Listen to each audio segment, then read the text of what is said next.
ایک سوال ہے کہ اگر کوئی بات صحابہ کی یا اعمال نبی سے ملتے نہ ہوں تو ہم صحابہ کے اعمال لیتے ہیں یا نہیں؟ اگر لیتے ہیں تو کیوں ہم غلطی پر ہوں گے؟ کیا ہم غلطی پر ہوں گے؟ اس طرح کے سوال ہے. شیخ عبید الرحمن جواب دیں.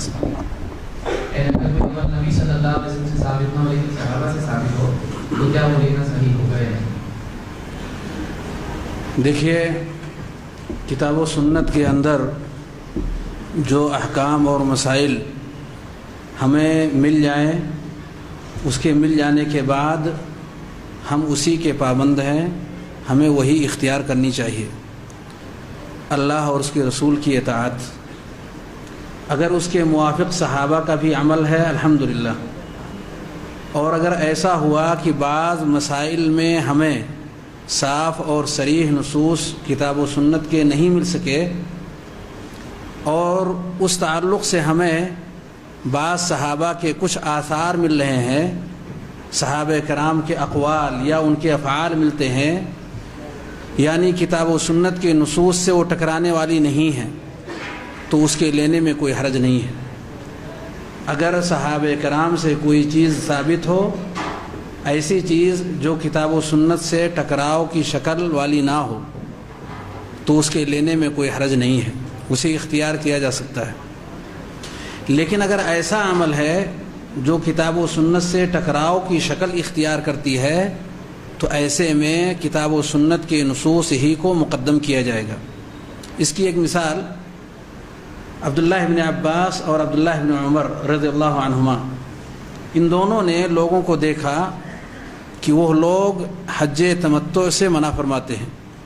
اس لیے کہ حضرت ابو بکر اور حضرت عمر رضی اللہ تعالی عنہما ان لوگوں نے اس سے منع فرمایا.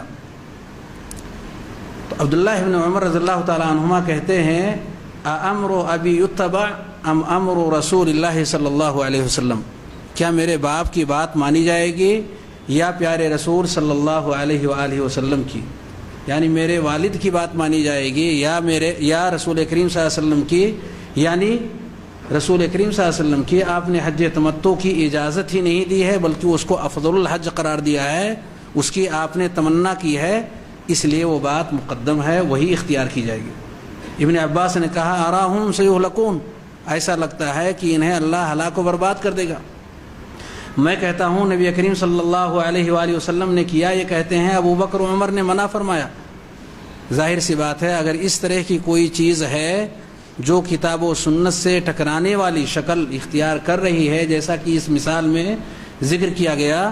تو ایسے میں ہمیں کتاب و سنت سے جو مسئلہ دریافت ہو رہا ہو، واضح طور پر معلوم ہو رہا ہے، وہی ہمیں اختیار کرنا ہے. اور اگر صورتحال کچھ ایسی ہو کہ اس تعلق سے کوئی صاف اور صریح چیز کتاب و سنت میں نہ ملے، ایسے میں اگر کسی صحابی سے کوئی چیز ملتی ہے تو اس میں اس کے تعلق سے کوئی حرج نہیں ہے کہ اس کو اختیار کر لیا جائے. جیسے مثال کے طور پر حضرت عثمان رضی اللہ تعالی عنہ نے اپنے زمانے میں ایک اذان جمعہ کے حوالے سے انہوں نے اجازت دیا کہ اذان دی جائے ایک ایسی جگہ میں جہاں پر کہ لوگ خرید و فروخت کر رہے ہیں، بازار میں ہے، اور اذان کی آواز ان تک نہیں پہنچتی. نبی کریم صلی اللہ علیہ وسلم کے زمانے میں ایک ہی اذان تھا، اور حضرت عثمان رضی اللہ تعالی عنہ نے اس اذان کے حوالے سے کہ لوگوں کو اس کی خبر نہیں ہو پاتی، وقت کا ان کو دھیان نہیں ہو پاتا، انہوں نے اس اذان کے حوالے سے کہا کہ مارکیٹ کے اندر، جو کہ مسجد سے قریب 1 کلومیٹر کے قریب میں وہ واقع ہے، وہاں پر زورا نامی مارکیٹ کے اندر انہوں نے اس اذان کے حوالے سے یہ بات کہی کہ وہاں اذان دے دی جائے تاکہ لوگوں کو اس کی خبر ہو. اس لیے کہ اذان کا جو مقصد تھا وہ ان کی نگاہوں میں تھا کہ اس سے مقصود یہ ہے کہ لوگوں کو نماز کے وقت کی خبر ہو جائے، اور خبر ہو نہیں پاتی،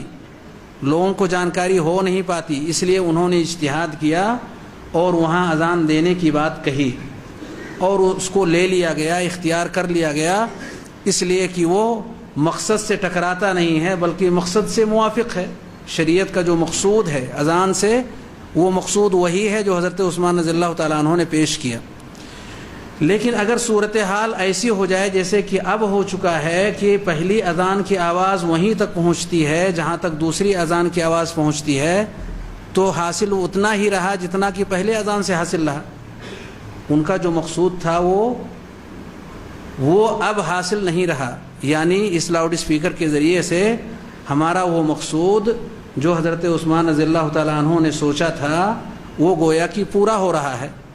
اس لیے ہمیں اب اسی طریقے پر لوٹنا چاہیے جس طریقے پر نبی کریم صلی اللہ علیہ وآلہ وسلم، حضرت ابوبکر اور حضرت عمر کے زمانے میں ایک اذان پر اکتفا کیا جاتا تھا۔ تو یہ ہے در حقیقت ہمارا موقف کہ جب کسی صحابی سے کوئی ایسی چیز ملے جو کتاب و سنت کے مخالف نہ ہو، اس کے موافق ہو یا خاموش ہو،